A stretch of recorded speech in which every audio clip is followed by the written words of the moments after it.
ஓம் நமோ நாராயணாய நமக. அன்புடன் வணக்கம் நண்பர்களே.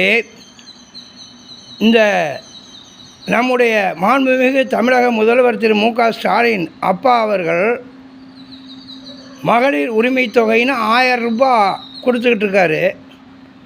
நமது சித்தப்பா திரு மாண்புமிகு எதிர்க்கட்சி தலைவர் திரு எடப்பாடி கே பழனிசாமி அவர்கள் 2000 ரூபாய் தரதா தேர்தல் அறிக்கையில் சொல்லியிருக்காரு.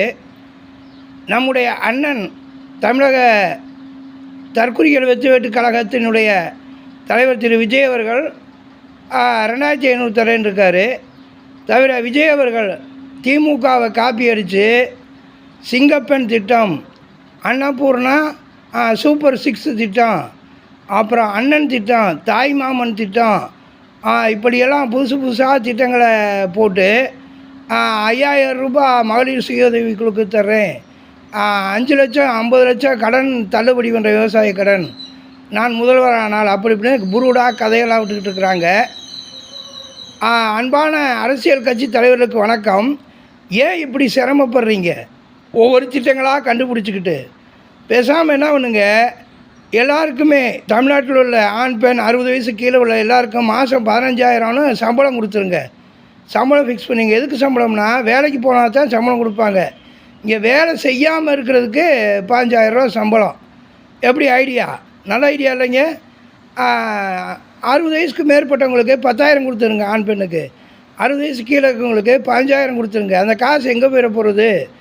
நேராக சாராய கடைக்கு தான் வரும், திரும்ப அரசாங்கத்துக்கு வரும், திரும்ப சாராய தொழிற்சாலை முதலாளிகளுக்கு போகும், திரும்ப உங்கள்கிட்ட தான் வரும். மாதம் 15000 ரூபா சம்பளம் போட்டு விட்ருங்க. அரிசி பருப்பு கோதுமை சர்க்கரை எல்லாம் இலவசமாக கொடுத்துருங்க.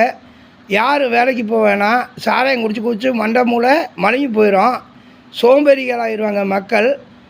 அப்போ இம்சை அரசின் 23ஆம் புலிகேசி வடிவேலு மாதிரி நாட்டை ஆளலாம். வாழ தெரியாதவர் நாட்டிலே ஆள தெரியாதவர்கள் ஆட்சி அப்படின்னு அருட்தந்தை வேதாத்திரி மரிசி சொல்லுவார். வாழ தெரியாதவர் நாட்டிலே ஆள தெரியாதவர்கள் ஆட்சின்னு. அந்த மாதிரி கடந்த கால ஆட்சியும் சரி, நிகழ்கால ஆட்சியும் சரி, எதிர்கால ஆட்சியும் சரி, இப்படியே இருந்து நாடு எப்படியோ போட்டுன்னு நினைக்கிறீங்களா? சரி, அந்த மாதிரி மாத சம்பளம் போட்டு விட்டுருங்க. எல்லா அரசியல் கட்சி தலைவரையும் வேண்டி கேட்டுக்கொள்கிறேன். எல்லாருக்கும் மாத சம்பளம் போட்டு விட்ருங்க, சோம்பேறிகளாகட்டும். அப்படி இல்லைங்க, நல்லது செய்யுங்க தலைவரே, நல்லது எது செய்யுங்க. எல்லா இலவச திட்டங்களை நீக்கிட்டு நாம் தமிழர் சீமானவர்கள் மாதிரி நல்ல அறிக்கைகளை கொடுங்க தலைவர்களே. வாழ்த்துக்கள்.